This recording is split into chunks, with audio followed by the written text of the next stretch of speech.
आज जे आपण सुपरफूड बोलतो तेच हजारो वर्षापूर्वी आपल्या मातीचे अन्न होते। ह्या जगामध्ये फक्त भारतात अनेक प्रकारची धान्य उगवली जातात, ती म्हणजे ज्वारी, बाजरी, नाचणी अशी अनेक प्रकारची धान्य उगवली जातात।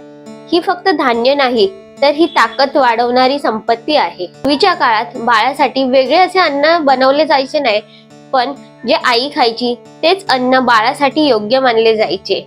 आता आपण ज्वारी, बाजरीची भाकरी खातो त्यावेळेस खायचे, पण हे ज्वारी, नाचणी, भाकरी आपण बाळाला तर नाही देऊ शकत, पण त्याच आपण पेज करून आपण बाळासाठी देऊ शकतो। पुणेरी गडावर आपल्या लहानग्या शिवाजीला अशीच मऊ पोरी जिजाऊ आपल्या हाताने खाऊ घालत असत। त्या काळामध्ये हे अन्न सर्व बाळांना दिले जायचे, कारण फक्त त्यांचं पोट भरण्यासाठी नाही तर त्यांचं आरोग्य वाढवण्यासाठी आणि त्यांची ताकद, शारीरिक बळ वाढवण्यासाठी हे अन्न दिले जायचे। आज ICMR सांगतं की 6 महिन्यानंतर बाळांना कॉम्प्लिमेंटरी फूड देणं आवश्यक आहे आणि ह्याच गाईडलाईन प्रमाणे ज्वारी, नाचणी यासारखे अनेक मिलेट्स बाळांना देणं अत्यंत महत्त्वाचं, पौष्टिक आणि सुरक्षित मानलेलं आहे। ही रेसिपी ज्वारी आणि नाचणीची पोरीज ही एकदम युनिक रेसिपी आहे, तुम्ही कुठेही पाहिली नसणार।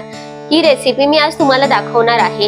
ही बनवायला अगदी सोपी आहे, 5 मिनिटात होणारी आहे, पण ही बाळांसाठी अत्यंत इम्पॉर्टंट आहे, बिकॉज त्यांचं आरोग्य वाढवणारी आणि शारीरिक बळ वाढवणारी ही रेसिपी आहे। ही बाळांसाठी अत्यंत पौष्टिक आहे आणि आजही गावाकडे लहान बाळांना दिली जाते, पण ही आपण आज मुंबई आणि शहरामध्ये, सिटीमध्ये ही रेसिपी आपल्याला माहिती नाही आणि कोण आपल्याला सांगतही नाही।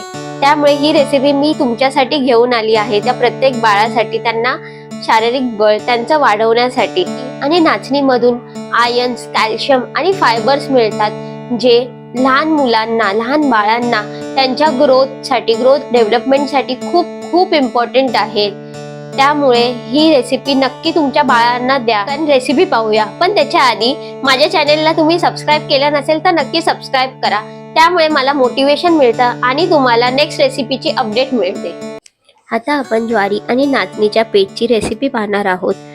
1 वाटी मी ज्वारीचं पीठ घेतलेलं आहे, ते मी स्टीलच्या कढईमध्ये टाकून स्लो गॅसवरती भाजून घ्यायचं आहे।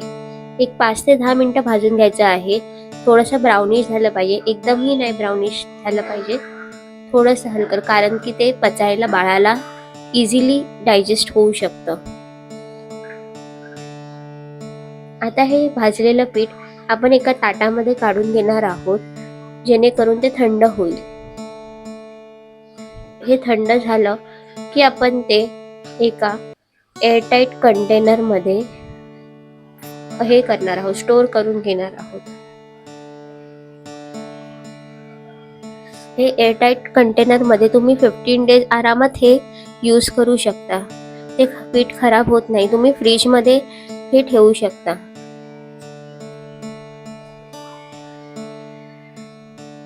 हे आपल्या ज्वारीचं पीठ एकदम सोप्या पद्धतीने रेडी झालेलं आहे। आता मी 1 चमचा ज्वारीचं पीठ घेतलेलं आहे।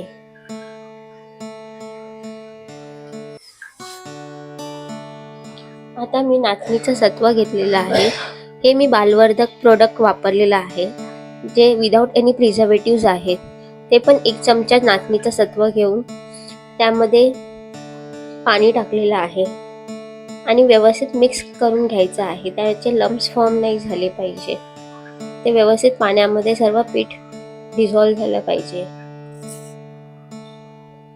आता आपण थोडंसं पिंच ऑफ सॉल्ट टाकणार आहोत आणि ते स्लो गॅसवरती शिजवून घ्यायचं आहे। पातळ कन्सिस्टन्सी तुम्ही जर स्टार्टिंगला देणार असाल बाळाला तर पातळ कन्सिस्टन्सी ठेवा, जेणेकरून बाळाला डायजेस्ट व्हायला इझी होईल। जसं बाळ मोठं होईल तसं तुम्ही थिकर कन्सिस्टन्सी ठेवू शकता। तुम्ही बघू शकता ही एवढी कन्सिस्टन्सी ठेवायची आहे। ही आपली पेज एकदम सोप्या पद्धतीने रेडी झालेली आहे। हे तुम्ही नक्की ट्राय करून बघा आणि तुमच्या बाळाला द्या। तुम्हाला जर व्हिडिओ आवडला असेल तर लाईक, शेअर आणि सबस्क्राईब करा।